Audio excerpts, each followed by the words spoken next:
This episode is brought to you by Peacock. The new Peacock original documentary, Matthew Perry, A Hollywood Tragedy, dives deep into the beloved actor's rise to fame and his tragic death. 5 people, including Perry's personal assistant, 2 medical doctors, and an alleged Hollywood drug dealer known as the Ketamine Queen, were charged with conspiracy to illegally provide Perry with the ketamine. Explore the details of the case in this heartbreaking special, streaming now only on Peacock. Are you ready to take the next step in your leadership? Subscribe to the Life and Leadership newsletter today by texting the word values to 66866 and join hundreds of other leaders as they lean into what it means to be a Christian leader.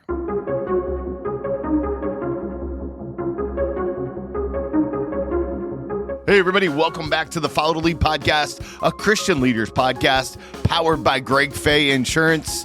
Go to gregfayinsurance.com today and talk to my man Greg. Tell him that Tony sent you.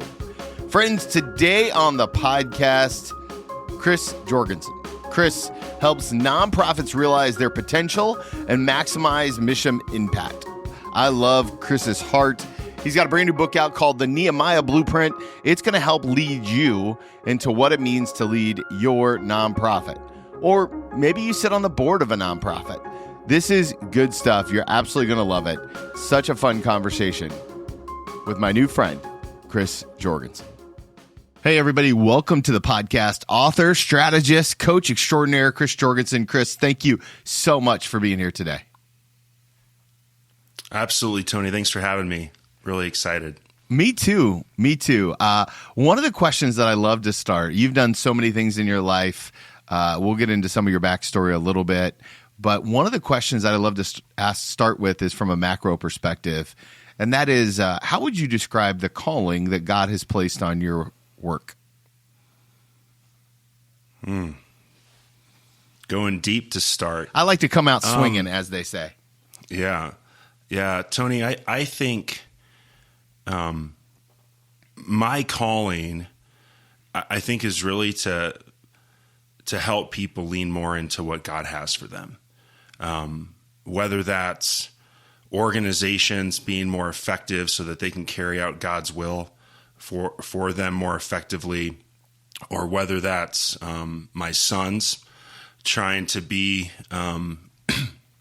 little young men that follow Jesus, right? And trying to help them see kind of what he has for them is greater than what this world has for them. Or if it's leaders who are struggling, maybe tired, overwhelmed, it's helping them see that God's there and that there's a better way for them to kind of be released from the rigor of today and to focus more on kind of what they've been called to do as Christ following leaders. So that's how I would describe it. It's not as dialed in as maybe I would like it to be, but that's what I would say. Great question. Thanks. Certainly, so much of our calling is played out of events from our own life. You've got a pretty incredible story that led you to this place where now you own your own business and you're an entrepreneur as well as an author.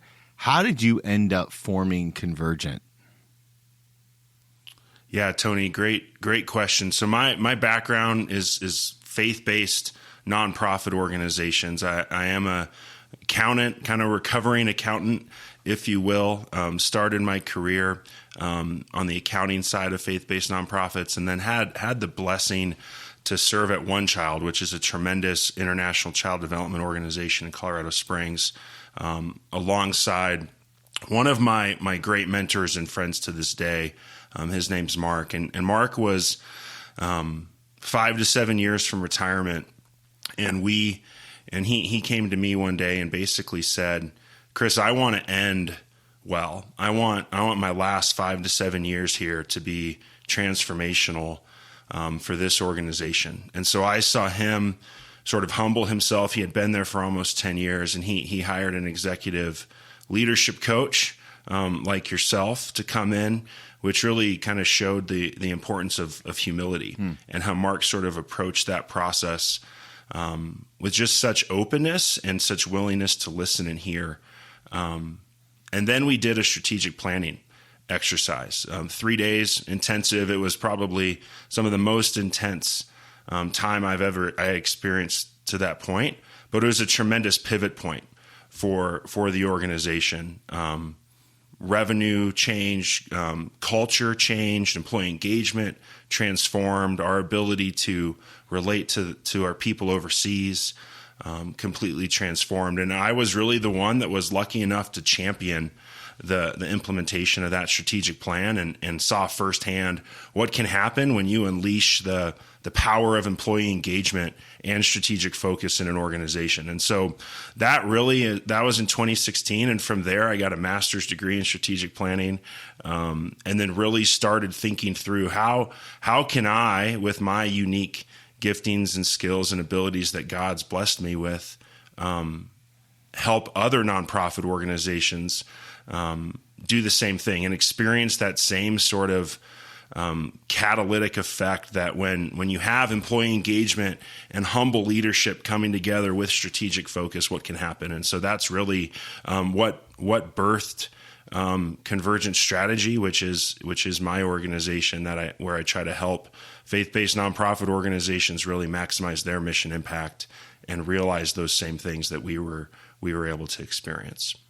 I think that there's a lot of leaders who are listening who are, by all accounts, wildly successful, right? They're not hurting, right? Mm-hmm. Things are going pretty well.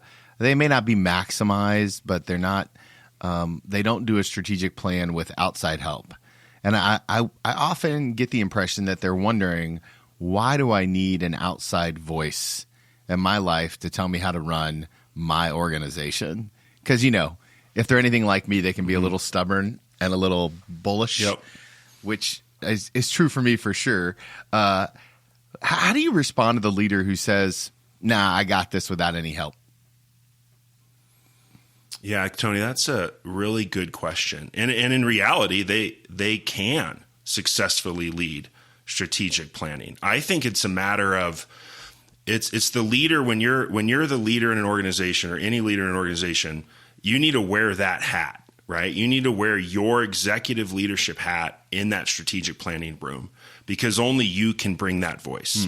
And you shouldn't have to worry about the strategic planning process or getting all the voices heard or making sure that we're covering all the bases that we need to cover. You're there to bring your voice, and that person that's outside is responsible for everything else. So it's not a lack of capability or lack of ability or lack of desire. It's that nobody else can bring that voice, and we need that voice fully in the room. And we don't need it conflicted with trying to lead the strategic planning process well. And so that's how I would respond to that. I think, I would not want to lead strategic planning in an organization I worked for. At least the creation of the plan part.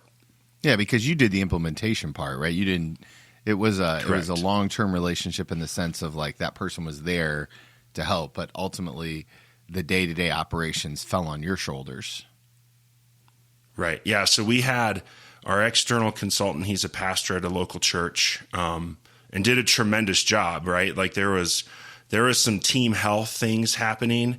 And he was able to cut right to the chase. There were no sacred cows for him. He was kind of unencumbered by the knowledge that we had and was able to ask those questions that helped surface some of those things that just needed to get on the table. And then, so from there, once we created the plan, then when it becomes that transfer of ownership is really important, right? When you go from here's the plan, we created the plan. Now, how do we own this and make it our own and implement it so that it becomes ingrained in the day-to-day work of the organization? That's when it needs to shift from outside to inside, I would say. Now, throughout your work, both as a COO and now as this strategy expert, you get to see a lot of organizations shift, as you said, pivot.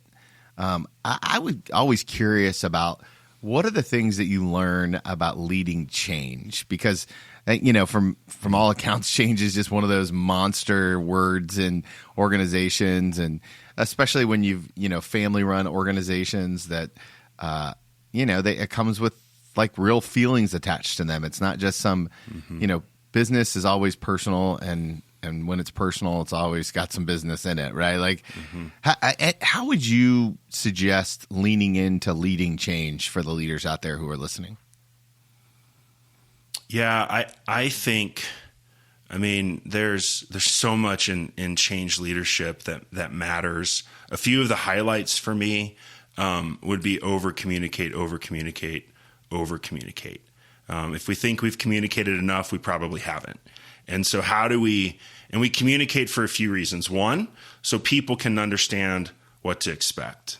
So they can know how it's going to impact them, right? People are fearful of change because they're scared of how it's going to impact them negatively. But if we can communicate in a way that helps them understand the change is going to positively impact them, then you're alleviating kind of that need for a sense of security. So I think communication is key, not just at the start or on the back end to train, but kind of throughout, right? Communicating the why and communicating how it's going to impact people and why it's important for us to maximize our mission impact to make this change, those types of things. I think the other unexpected learning for me in change leadership is there's this concept that we call resistance to change, right? There's these people out there that in our organizations that might appear to question or challenge things related to change. But I think sometimes what would it look like if we took those people, because if they're passionate enough to voice their opinion about a change, what would it look like if we made them and helped them become champions for the change? And we didn't view it as resistance, but we viewed it as passion. And we turned that resistance into positive momentum for the change. And we got those people who appear to resist change because they're likely some of the most passionate people that care about the organization the most.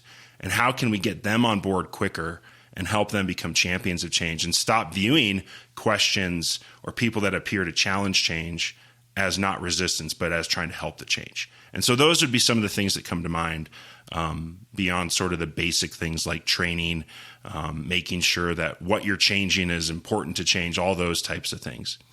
So, as I've gotten to know you a little bit, one of the things I appreciate is your love for your family. I love to steal really good family ideas, parenting ideas. And so I'm curious, how do you use strategic planning in your family unit, or do you? Yeah, that's a good question. I would say it's a little loose from like where we like what are our goals. I don't know if we have goals as a family, but it's probably more on that value side, right? Like, so how do we every day behave in a way that people that we're going to treat people like we would want to be treated, and maybe even more importantly, like they would want to be treated? Mm-hmm. How do we put others before ourselves? And so, any strategic plan starts from the mission, the vision, and the values of an organization. And so, and those things are foundational. And so if those things are right, really the organization is going to be on track if they're in focus as well. So how do, as a family, my wife, Cynthia, and I try to instill those types of values daily, and not just for our boys, but for ourselves, right? How do we have patience with other people? How do we kind of step out of our self and focus on others more? Those types of conversations happen often, which really kind of comes back to the core values of our family. Yeah, one of the things that I really believe is that true mastery comes from teaching, not just knowing, right? And so in that process of teaching your mm-hmm. boys, I can imagine that it really goes a long way to help cement some of that. There's nothing more conviction than correcting your kids on an area of your life that you struggle with as well. Right. It's like the more you do it, the more you realize you have no idea what you're doing or how far you have to go, right? You've made some pretty bold moves, including starting this business and the writing of the book. And how did you discern God's voice when he's telling you to move, right? And how does that process continue for you? Because I'm sure you get inundated with client requests and opportunities, and we always have to, as they say, pray through the right yeses and the right nos. How do you know when it's God and not just the burrito you ate the night before? Tony, that's a really good question. I think maybe this is a roundabout answer. So early in my career, I struggled with the concept of contentment because I felt like it was synonymous with complacency. And so I sort of viewed this idea of contentment as complacency or laziness, or we're not going to get better because we're content. And I think in terms of growth for myself is contentment does not equal complacency. Yeah. And it's when you can combine contentment with a growth posture that really puts people in a good spot to be able to hear from God. So if you're content and you have this desire to grow and learn and to be where God wants you, and you hold things loosely and open-handedly, you're kind of ready, but you're also peace-filled. So you're not impatient, or you're not trying to rush things. And so I think that mindset shift was transformational for me. When I realized that contentment and a desire to grow and learn and be sanctified and try to be more and more Christ-like every day, even though I have so much further to go, really just took some of the pressure off, right? And some of that feeling of inadequacy. And so I think that's number one. Number two, I think, to answer your question, is I try to always, one, pray, and then two, get my trusted counselors around me to speak into kind of what I'm sensing, what I'm feeling. Rarely have I made a significant decision in my life without talking to, obviously, my wife, Cynthia, but then also 3 or 4 really trusted mentors that have been around me for so long, where they're not, they're kind of separated from my day to day, and they can really give wisdom. And several times they've helped me realize that I need more time to discern or need to look at things differently. And so I think that's all of that. I think is important. And my main prayer in those moments is, God, your will be done, not mine. This is yours, God. This isn't mine. Yeah. And I think when you have that posture of open-handedness, then it's almost like whatever decisions you make, that God's going to have you. So, just to drill down a little bit, you talked about that kind of transformational moment in your own journey. Was it a situation that you put yourself in that led to that transformation when you kind of realized that thing for you? Because I think a lot of leaders are searching for those kind of moments in their life, and I'm curious how you got yours. Yeah, I think, Tony, so when I was new in my career professionally, I was impatient. I was an achiever. I need to get a promotion as soon as I can. And I think the realization that, I think if I could tell my younger self a few things, it'd be to slow down, enjoy the life stages that you're at. Don't be in a hurry. You have a 40-year career ahead of you.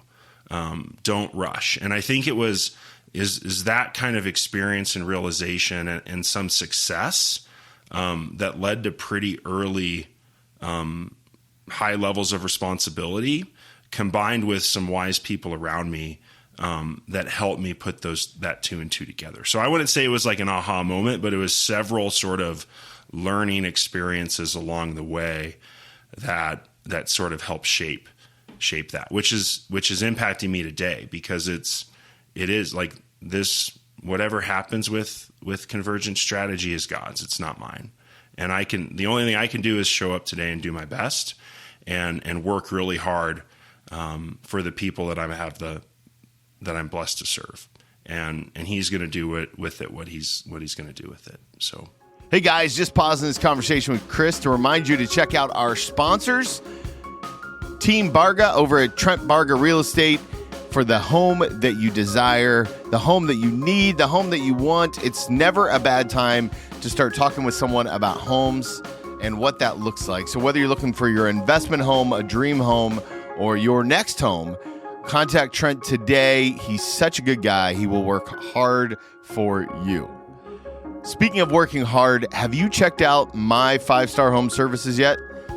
They have such an array of services that you're going to need this spring to get your home ready for the summer.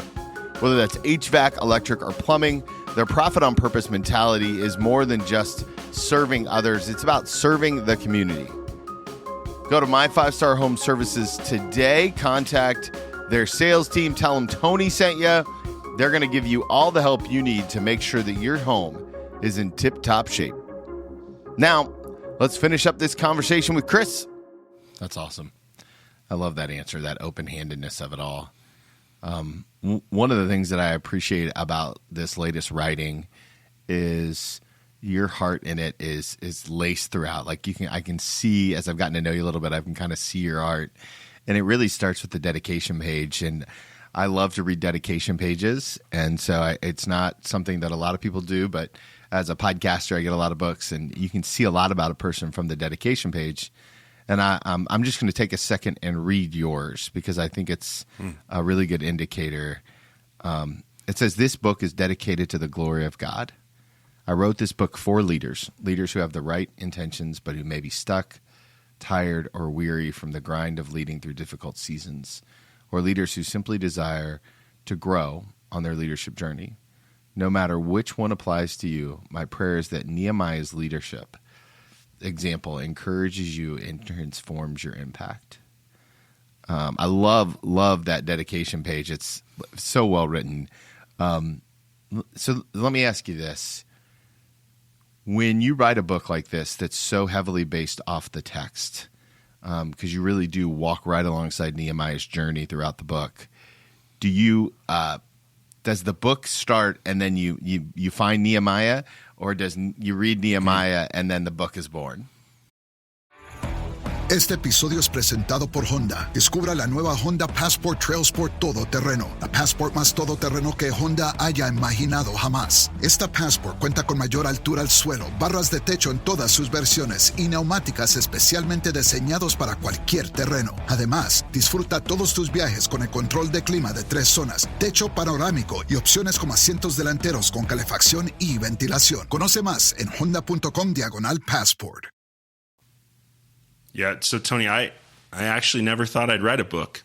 And so the book, I was doing a Bible study, just morning quiet time, on the book of Nehemiah in early 2022. It was January, February, March of 2022. And in that season, it was still COVID. A lot of organizations were facing tremendous change and challenges. It was COVID shutdowns and then reopenings and then adjustments and then, the great resignation and inflation and workforce challenges that were really just putting a lot of stress and pressure on leaders. And it was tangible and it was real. And I think that we're probably still working at a pace that we didn't work at pre the pandemic. And so as I was going through that Bible study, kind of with where my mind is with leadership and strategic planning, and that's kind of my passion, it just sort of hit me one morning, wow, Nehemiah's leadership example could be tremendously impactful for leaders today. And so that's what started the thought process of, what did Nehemiah do? How did he lead? What attributes did he show? What behaviors did he do daily that helped him succeed to really lead the nation of Israel to do something that they weren't able to do for several hundred years. And so that in this case, right, it came organically, and it came from just this sincere place and desire to try to help leaders and encourage leaders who were feeling that pressure, who were overwhelmed, who may still be, right? And how can they then try to get back on track? And I think a lot of that was a personal journey for me too, because I was one of those leaders. I was one of those leaders that was impacted by the pressure of that season and the uncertainty and the ambiguity. And, one day is completely different than the next. And there's seemingly unsolvable challenges ahead. And so it sort of was also something for me to just learn about how ancient wisdom from Nehemiah could impact my leadership ability as well. And it turns out, nothing is new under the sun. And a lot of the things that he did, are kind of foundational to a lot of leadership development and things like that today. So the book is really, it's really that, and that's where it came from. But yeah. One of the things I appreciate about the book is that you do a really good job of taking us through different stages of the leadership journey, right? And that's kind of how you broke down the chapters. So you start with kind of an intro with heat and pressure, then you go to passion and calling, and then courage, wisdom and discernment, preparation, and lost my place, humility, vision, action, perseverance, and then intentional leadership. I'd like to just take a couple of those chapters and just get some of your thoughts on them. I think they're all good, but we're not going to obviously have time to hit all of them. So, when you think about vision, and because vision's one of those words that's like, man, every great leader has vision, right? Mm-hmm. And you kind of start off by talking about the tension between too much or not enough. What are some of your thoughts about vision when it comes to leadership?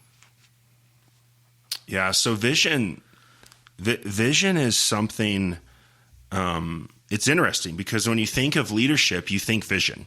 You think big ideas. You think this, 50,000 foot view. We're going to climb that mountain. That's where we're going. And I think if we look at Nehemiah's leadership, his vision matched the intensity and the reality that the people were facing.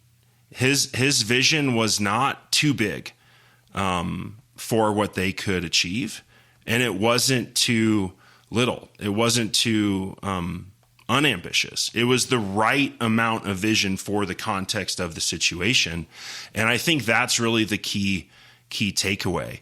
Is all leaders need vision, but how do we make that vision connect with the reality facing our organizations? And that sometimes takes a ton of humility from leaders to say, you know what, I know that's where we want to go, but right now we're only going to talk about going here because that's where we're at today. Or sometimes it's we do need to go there, but it's all about connecting that vision to the reality of the organization. And then Nehemiah's example of how he set his vision, or like when he was ready to communicate that vision, it wasn't just like on a whim. It was based on everything that came ahead.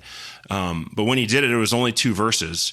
And it was really quite simple, but he finishes with why they could succeed. So a lot of times the leaders will talk about this is where we're going and why it's important. But Nehemiah didn't leave out or neglect why they could achieve it. And largely that was because God was with them and they had each other and they had God alongside them. And he pointed back to previous success. So I think not neglecting the why that it's possible to achieve it is also an important thing. So the right amount of vision for the context and having that humility to kind of take the time to understand what that is, and really communicating what I call the second why, which is why it's possible. Because people need to be encouraged and motivated, and knowing that it's achievable is one of those elements. You work with leaders frequently. You help them develop these strategic plans. I would imagine that you've come across your fair share of like amped up, super charismatic, vision-driven leaders who are ready to go find world peace. How, when you come into an organization, you find a leader like that, it could very well be me at any given moment. How do you turn the temperature down of that leader without turning off their passion? Yeah, and it's not necessarily toning down. It's how do we get the information we need to know how much of that vision the organization's ready for, right? And so strategic planning should be done with an assessment-based approach from the start, right? So we need to understand where we are as an organization before we can understand where we're going to go. We need to know where we've been before we can know where we're going to go. We need to know what the people we exist to serve are facing before we can determine where we need to go. And helping visionary leaders that are very excited and passionate about their cause, when they can see kind of some of that unfiltered truth about the reality that where their organization is, understand where the people in their organization are, typically are able to come right alongside that once they're able to see that information. So it's really that kind of that time of learning about who we are, where we are, and what we're able to absorb right now is what sort of helps kind of bridge the gap between maybe where the vision is and what the organization's ready for. And then I think it's also sometimes we have to, the dreamers just are able to dream, and we need to surround them with people that can operate and implement, right? So it's how do we have people that complement each other in the room as well, to really make sure that all strengths are leveraged to the most, to the highest place possible.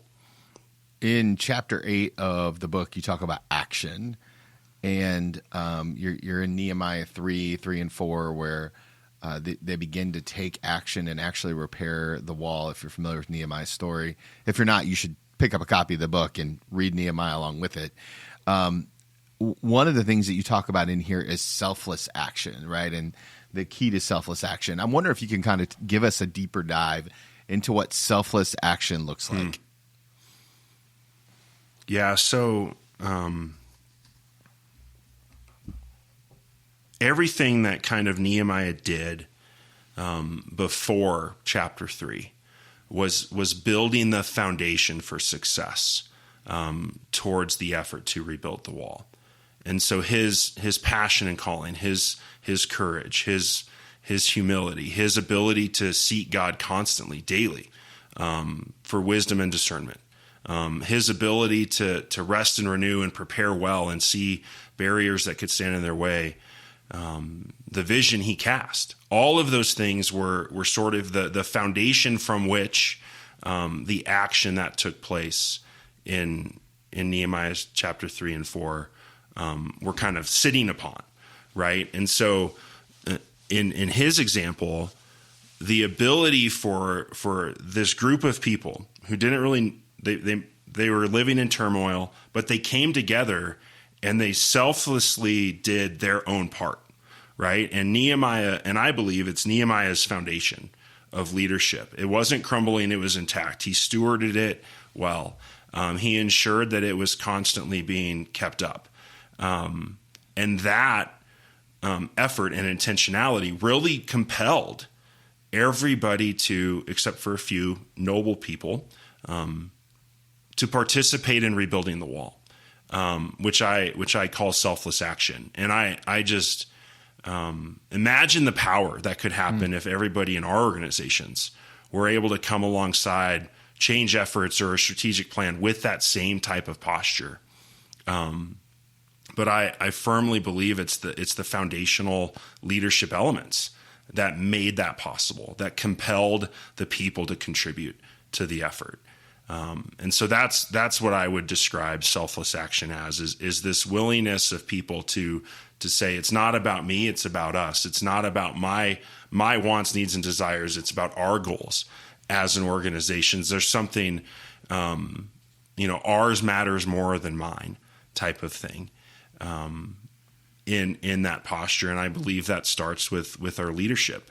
And it's one of those things that it's a catalytic lever, right? If we do that well, other people will want to give their best as well.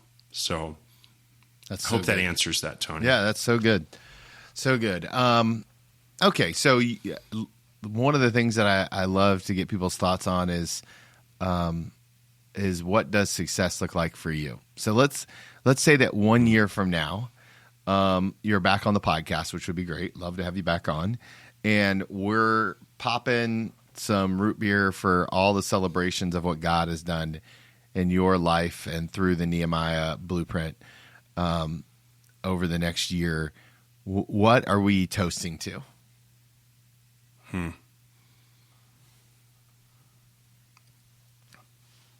Yeah, I think impact on people, right? So the organizations that I try to help, they all have a mission, and that mission is to do something usually kingdom-minded for people in need, right? And so success for me means that those organizations are more effective towards what they're trying to accomplish. And it's not really a how many organizations number. It's a depth and breadth of impact of those organizations. Are those organizations able to be more impactful, and are their leaders able to break free of kind of that pressure and the pace of work? Are they able to step back and really be the leaders that God desires them to be? Which is really the point of the book, is how can leaders do that well? And if I can point to a few examples of people that were tangibly impacted in that way, I think that's success, right? And if I'm able to do that, and if I can say, you know what, I honored God with what I did, and I sought Him daily, then I think there's some root beers for that, I would say. So Love it. Okay, I have one more question to ask you, but before I do, I know that the podcast family is going to want to connect with you all over the interwebs. Where is the best place to learn all things Chris? Yeah, so convergentstrategy.com is my website. It has everything you need to know about strategic planning and organization assessment services that I provide. If you go there, you'll also be able to take the Nehemiah Blueprint leadership assessment. It's a complimentary free leadership assessment that complements the book. It takes 5 to 7 minutes, and it gives you sort of the ability to tailor your own leadership journey as you walk through the book. And then you can also find out more about me, and then connect with me right there with some calendar links. Other than that, Facebook and LinkedIn are the social platforms I'm a part of, so follow me there. And I would love to begin a conversation. Okay, the last question I love to ask people, it's an advice question. I invite you to go back in time and give yourself one piece of advice, except I get to name the season of life that you're in. And so I want to take you back to the day before you sit in that 3-day super intense strategic planning session, right? The day before that's all going to happen, and your life is going to be radically shifted in the way that you think about strategic planning. If you could sit down with that younger version of yourself, hold his hands and look him in the eye, what's the one piece of advice you're going to tell him about the journey he's about to go on?